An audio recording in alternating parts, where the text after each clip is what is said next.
Settle in, the story starts here. When my grandmother passed away, everyone assumed the house would be sold. It had been in our family for nearly 80 years. Old hardwood floors, a wraparound porch, a grandfather clock that echoed through the house every hour. Instead, she left the entire house to me, not my father, not my aunt, not even my older cousins, just me. At the lawyer's office, he slid the house keys across the table. Then he handed me one final envelope. On the front, in my grandmother's handwriting, were 6 words. Read this before your first night. Inside wasn't a letter, it was a list. Rule number 1, never sleep in the blue bedroom.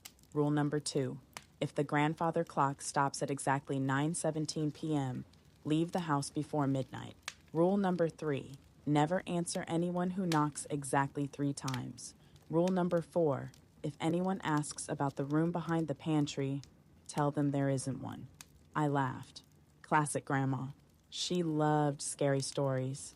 I figured this was her way of making sure I'd think about her every time the house creaked. The first few days were ordinary. I unpacked, painted the living room, introduced myself to the neighbors. Most smiled politely, until I mentioned I'd be living there permanently. Every conversation ended the same way, an awkward silence. Then, "You're staying?" Almost like they pitied me. On the 4th night, at exactly 9:17 p.m., the grandfather clock stopped. Not slowed, stopped. The entire house became unnaturally quiet.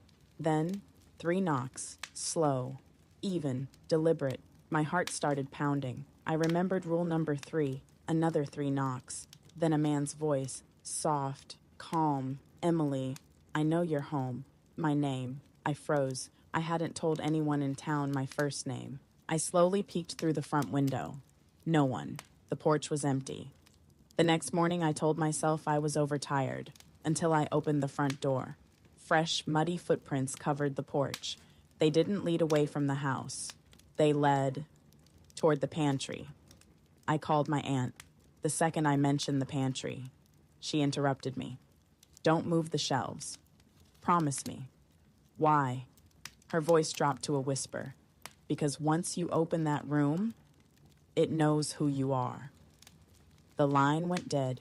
For the next week, every night at 9:17, the clock stopped. Every night, 3 knocks echoed through the house. Every morning, the muddy footprints ended at the pantry. Never anywhere else. Finally, curiosity won. I pulled the pantry shelves away from the wall. Behind them was a narrow wooden door. The paint was so old it blended perfectly into the wall. The lock practically crumbled in my hand.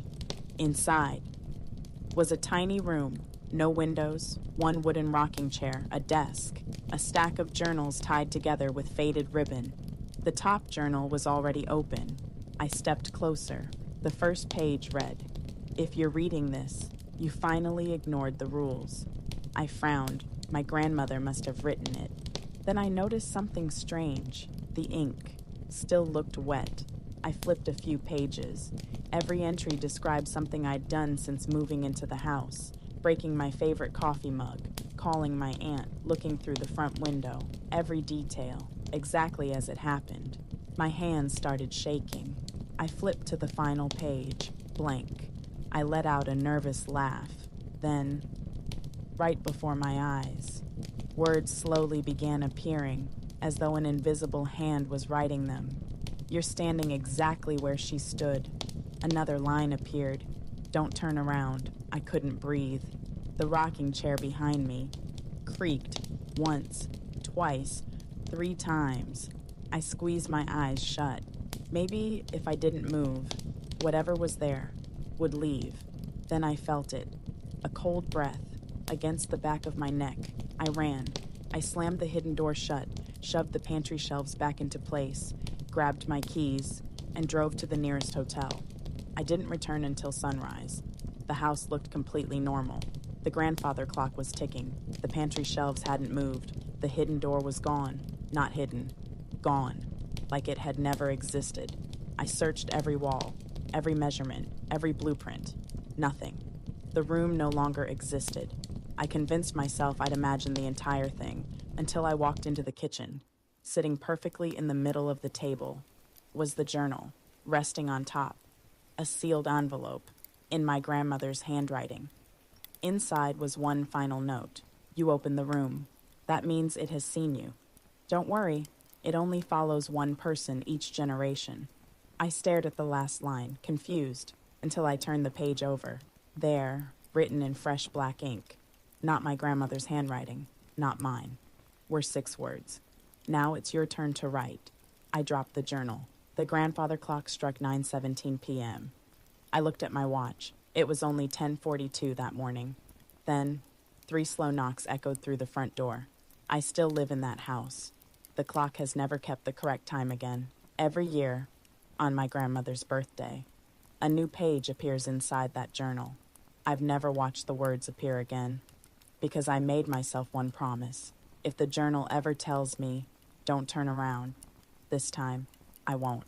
Every story leaves one question. If you inherit an old family house with 4 simple rules and you break just one, and something begins writing your future in real time, would you burn the journal or keep reading to find out what's coming next?